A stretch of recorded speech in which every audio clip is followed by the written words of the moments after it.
Greetings everyone and welcome back to my channel, Go Figure. I've got to say I am very excited today, super stoked for today's 6-scale unboxing and review. It is the Kaustic Plastik Dale Cooper from Twin Peaks. I was so surprised when I heard Kaustic Plastik we're going to be doing this one. I love the TV program, the David Lynch TV program, milestone in TV as far as I'm concerned. Love the film, Fire Walk with Me, love most of Lynch's work. So when I heard Kaustic Plastik was doing this figure, I fell off my chair, literally. I've got a lot of Kaustic Plastik figures, and as you probably know from a Nosferatu review, I am a huge fan, absolutely huge fan. They're doing figures from genres and areas that other companies aren't. The quality is superb. So welcome to the unboxing. I just had to show these boxes. These boxes are something special. They're works of art. This is the box that the base comes in, the deluxe base. And just look at the artwork on this thing. It's just gorgeous. Just absolutely gorgeous. We've got a picture of Laura Palmer on the back there.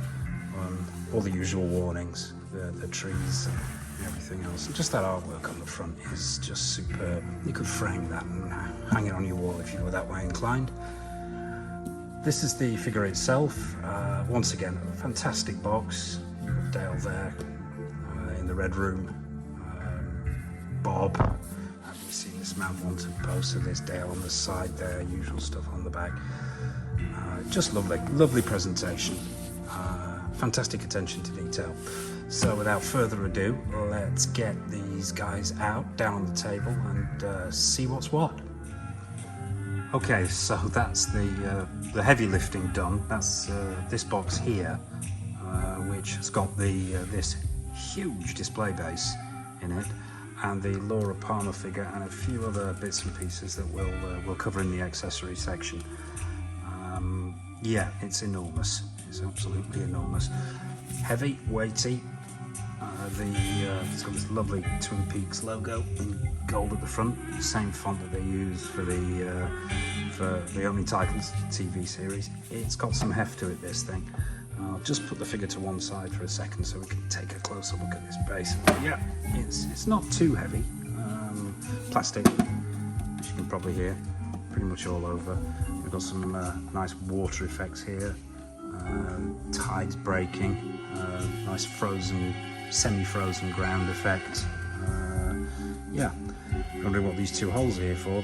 This is magnetized here, so Laura can fit straight on. I think that's where her buttocks go. I think she has magnetized buttocks. Yeah, judging by that, she does. That's the first for me, magnetized buttocks. But yeah, that's the base. I'd just like to say at this point a huge shout out to William Wang, who provided me with this figure. Really enormous thank you to him. If you're interested in picking up figures like this, you can be found on Facebook. His Facebook page is Hot Toys 16 and Statues, buying, pre-order UK, USA, Australia, New Zealand. So if you're after this figure, anything like this figure, any other figure for that matter, yeah, check his Facebook page out, drop him a message, and I'm sure he'll be happy to oblige. So yeah, that's the base. Wonderful. It's going to take up it's going to be a big footprint in the detail if it is. It's going to get a shelf to itself, this one. But essentially you've got two figures here, so yeah, let's have a look at Laura herself. So here she is. We'll put her on the base. Now this, before we put her on, actually, this is obviously, it's not articulated. It's from the opening episode of Twin Peaks where they find Laura Palmer's body. So there's no articulation in this figure. You can probably see the magnet here. So there's a magnet for the head at the top, and I suspect is the infamous buttock magnet under there as well. There's some heft to this. It feels like a heavy plastic, maybe even a polystone. The plastic bag's done nicely. You can see detailing of the feet there. Get a, just the camera. Yeah, you can see all the bindings are there. Let's take a look at this face. That is very good. Kaustic Plastik hit a home run again. The detailing there, it's solid, the hair, it's not movable, obviously. Even down to the blue hue on the lips. yeah, that is absolutely spot on. Revisited the TV series when I heard that Kaustic Plastik were bringing this out, sat through all 29 episodes, and enjoyed it just as much this time round as I did the first. Yeah, I mean, I'll bring that in for a close-up. That is just... Okay, so that's the base.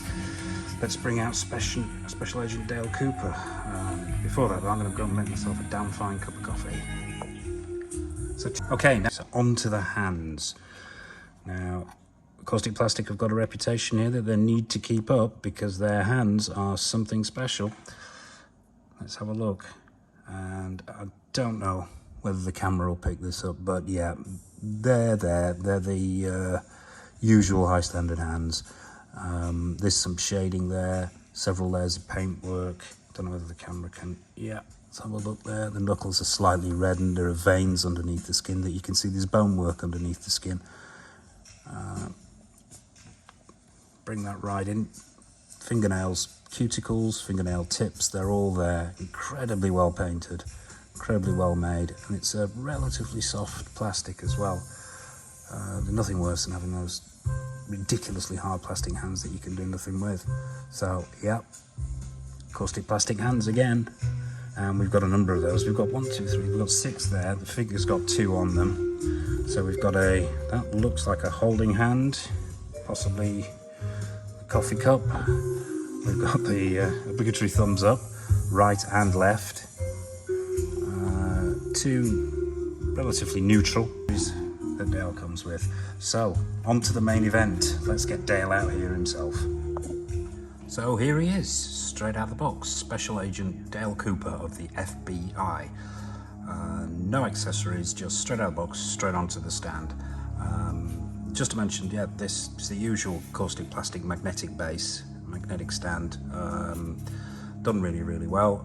I'm loving the surface sticker on this one, which is obviously mimicking the floor of the Red Room. Yeah.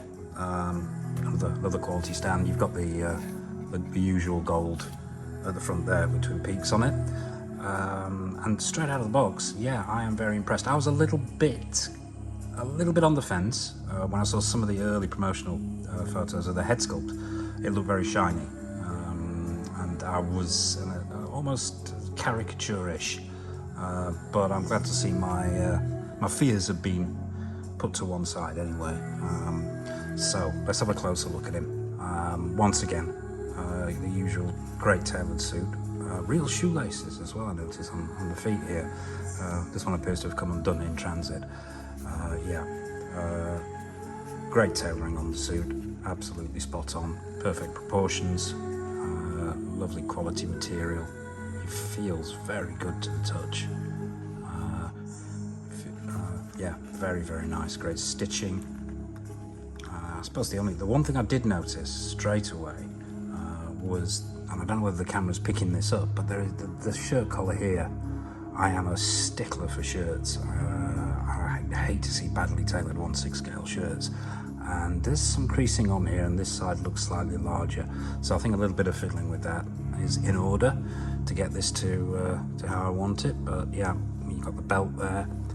The thickness on this is lovely. It's thick, but it doesn't look cumbersome or feel cumbersome on the body.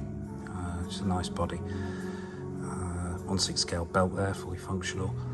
Yeah, lovely stitching around the pockets, the wrists. Yeah, it's just very, very good overall. What we'd expect from Kaustic Plastik. On the lapel there's the little badge.